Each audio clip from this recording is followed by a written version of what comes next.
સૌથી પહેલા વાત કરીશું માધાપરની, જ્યાં ઐશ્વર્યનગરમાં ફૂડ પોઈઝનિંગનો બનાવ બન્યો છે। 40 જેટલા બાળકોને ફૂડ પોઈઝનિંગની અસર પહોંચી છે। બાળકોને પેટમાં દુખાવો, ઉલટી અને ચક્કર આવવાની ફરિયાદ ઉઠી હતી।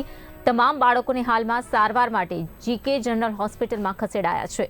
અધિક માસની પૂર્ણાહુતિ પ્રસંગે ધાર્મિક કાર્યક્રમ યોજાયો હતો। મંદિરમાં બટુક ભોજનનું આયોજન કરવામાં આવ્યું હતું, પરંતુ છાશ પીધા બાદ 40 જેટલા બાળકોની તબિયત લથડી હતી। પ્રાથમિક તપાસમાં વાસી દહીંથી બનેલી છાશ કારણભૂત હોવાનું અનુમાન લગાવાઈ રહ્યું છે। તો ફૂડ વિભાગ અને આરોગ્ય વિભાગે આ અંગે વધુ તપાસ હાથ ધરી છે। ફૂડ પોઈઝનિંગ તો જો અમે જે અહીંયા બટુક ભોજનનું આયોજન રાખેલા હતું, જે આપણે દર મહિને હોય જ છે અહીંયા કને છેલ્લા 8 વર્ષથી કરતા આવ્યા છીએ।